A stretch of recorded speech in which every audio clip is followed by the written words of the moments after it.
Turkey के राष्ट्रपति Erdogan ने जो 2 दिन पहले यूनाइटेड नेशंस में स्पीच दी थी उसमें उसने भारत के कश्मीर मसले को तो उठाया ही था, लेकिन साथ में मैंने आपको बताया था कि अर्दोगान ने अपनी दबी आवाज में चाइना के शिनजियांग प्रांत के मुस्लिम्स की ह्यूमन राइट्स और रोहिंग्या मुस्लिम्स की घर वापसी का भी मुद्दा उठाया था। उसके साथ साथ अर्दोगान इजराइल फलस्तीन का मुद्दा तो हर पब्लिक गैदरिंग में उठाता ही रहता है और उसने अपनी यूएन वाली स्पीच में भी उठाया था। यानी अर्दोगान ने जो पूरी दुनिया में आज की डेट में मुस्लिम्स को लेकर विवाद या क्राइसिस चल रहे हैं उन सबको हाईलाइट करने की कोशिश की थी, ताकि वो अपने आप को मुस्लिम कम्युनिटी का वेल विशर या एक तरीके से मुस्लिमों का खलीफा बनने के रूप में स्थापित कर सके।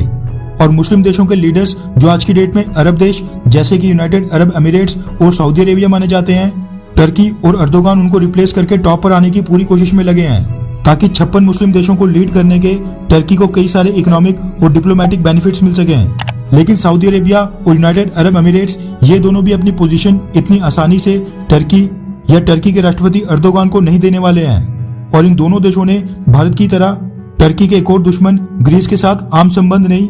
बल्कि मिलिट्री कॉपरेशन ही बढ़ाना शुरू कर दिया है। ग्रीस की बात करें तो टर्की के साथ ग्रीस के कई सारे आइलैंड्स और मैरीटाइम बाउंड्री डिस्प्यूट्स हैं, जो कि पिछले साल इतने ज्यादा बढ़ गए थे कि ग्रीस ने टर्की को कन्फ्रंट करने के लिए फाइनली फ्रांस को 18 राफेल फाइटर जेट खरीदने का ऑर्डर भी दे दिया था, जो कि टर्की के खिलाफ इस्तेमाल किए जाएंगे। रिसेंटली टर्की द्वारा पाकिस्तान के साथ मिलिट्री कॉपरेशन बढ़ाने और कश्मीर मसले में दखल देने के बाद भारत ने भी ग्रीस के साथ मिलिट्री कॉपरेशन बढ़ाना शुरू कर दिया है और दोनों देशों ने कुछ ही महीने पहले एक छोटा सा नेवल युद्धाभ्यास भी किया था।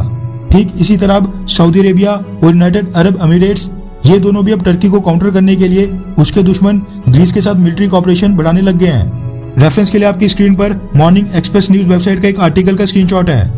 जिसके मुताबिक Saudi Arabia, United Arab Emirates और इजिप्ट ने मिलकर टर्की के दुश्मन ग्रीस के साथ एक युद्धाभ्यास शुरू कर दिया है,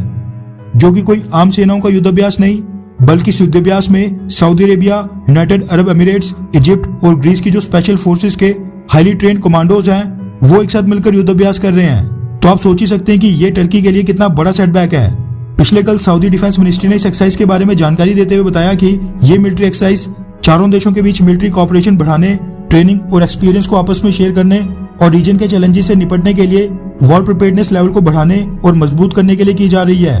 यानी एक तरीके से सऊदी अरेबिया ग्रीस को टर्की के खिलाफ वॉर प्रिपेयर्डनेस बढ़ाने में मदद कर रहा है। सऊदी अरेबिया पहले भी टर्की के साथ एक विवाद के कारण टर्किश गुड्स को बॉयकॉट करने की अपील कर चुका है, जबकि यूनाइटेड अरब एमिरेट्स और टर्की की सेना सीरिया में आमने सामने आ गई थी।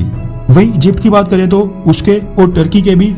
मेडिटेरेनियन सी में इंटरेस्ट क्लैश करते हैं। वहीं ग्रीस की बात करें तो उसने भी टर्की के साथ विवादित एगियान आइलैंड्स को मिलिटराइज्ड कर दिया है। ऐसे में ये चारों देश टर्की के खिलाफ ही साथ आए हैं और चारों देशों की स्पेशल फोर्सेस एक साथ मिलकर मिलिट्री एक्सरसाइज कर रही हैं। वहीं भारत की बात करें तो ग्रीस कई मौकों पर भारत से आग्रह कर चुका है कि हम उसके साथ मिलिट्री कॉपरेशन बढ़ाएं, जिसकी शुरुआत रिसेंटली भारत ने ग्रीस के साथ एक छोटा सा नेवल युद्धाभ्यास करके कर भी दी है। लेकिन अब टर्की के लगातार भारत विरोधी यानी एंटी इंडिया रवैये को देखते हुए हमें ग्रीस के साथ एक बायलैटरल मिलिट्री एक्सरसाइज की शुरुआत कर देनी चाहिए, जिस तरह टर्की पाकिस्तान के साथ मिलकर आपस में करता है। खैर, वैसे आपको क्या लगता है कि क्या ग्रीस के साथ भारत को बायलैटरल मिलिट्री एक्सरसाइज की शुरुआत कर देनी चाहिए, हाँ या फिर नहीं? नीचे कमेंट करके अपनी राय जरूर बताएं।